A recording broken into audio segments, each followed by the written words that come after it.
Today is a predictive episode. No, it's not using AI, it's using natural intelligence and the intelligence of the Life's Potluck Buffet card deck to find out what are some content trends for 2024.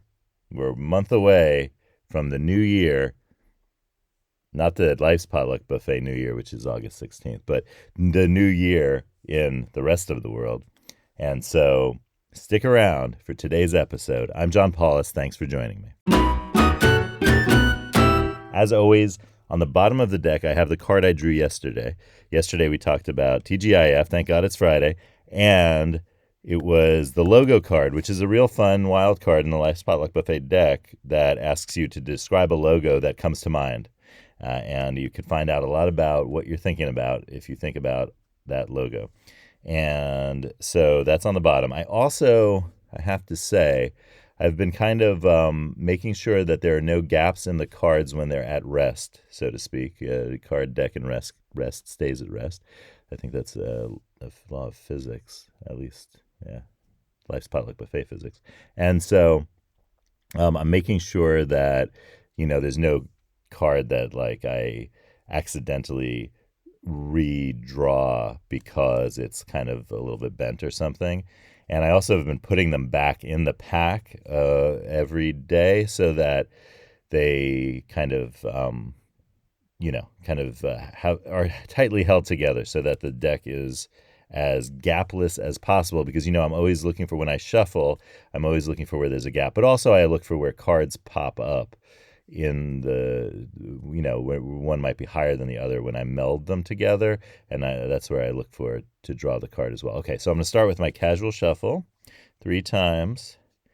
For those of you who have been listening, I'm just kind of rearranging the cards casually with my left hand holding the deck in my right hand. So there you go. That's 3 times. And then I do a traditional shuffle, which will fully mix up the cards.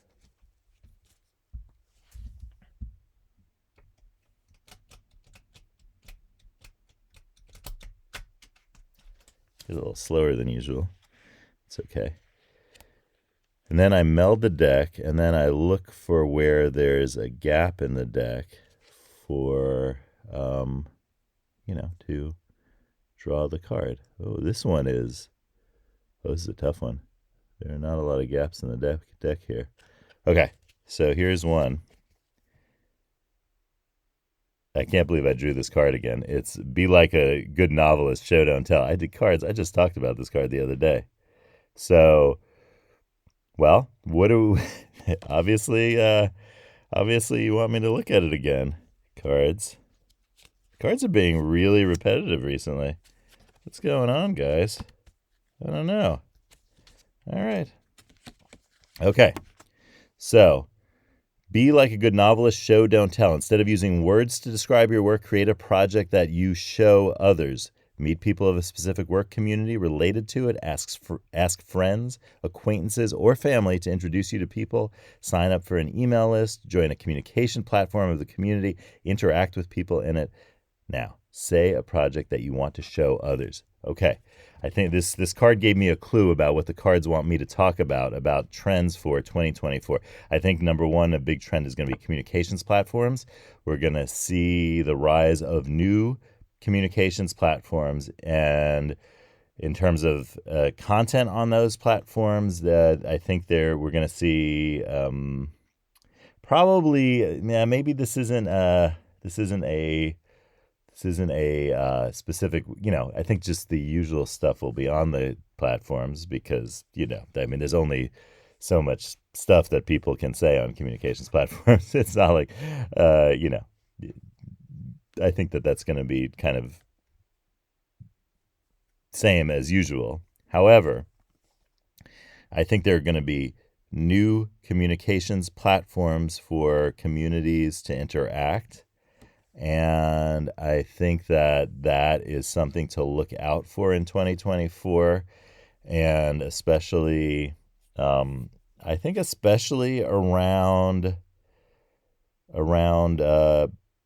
work and communications strategy and content strategy.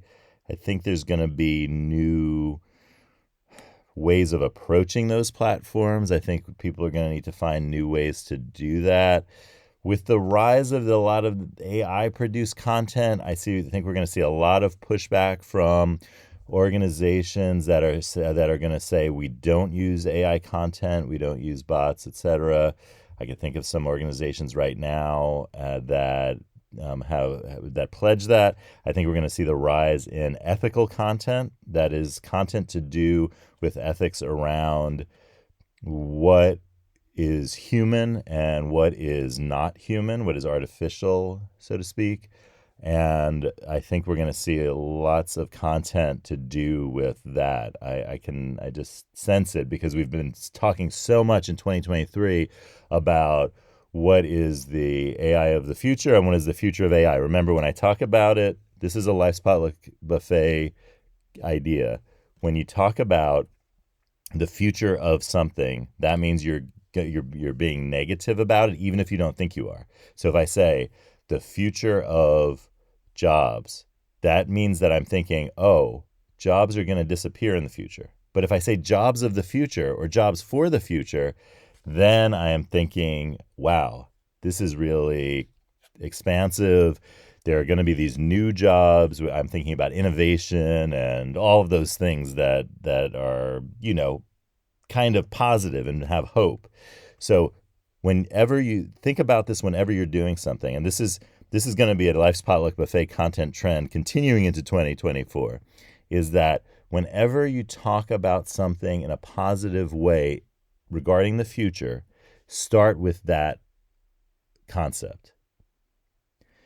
And if you, for some reason, want to talk about something negative in the future, maybe we should just avoid that. But if you want to talk about something negative, then start with the word future, right? So if I say the future of watchmakers, I'm thinking negatively about the watchmaking industry. But if I say watchmakers of the future, then I'm really looking forward. And I'm saying, okay, there are going to be either adjustments and I call innovations by current, maybe long-time watchmakers to address the future, and that happens. Or if I say future of watchmakers, I'm thinking that the strategies and the content and the products and the approaches of the past are not going to continue. And that saying something like that means that we need to look for ways that we can become watchmakers of the future. And so whenever you see in an industry, whenever there's a prevalence of the future of blank, that means that the industry is past looking, but in a bad way, not in a good way. And you see this a lot in various circles and various corners of various industries.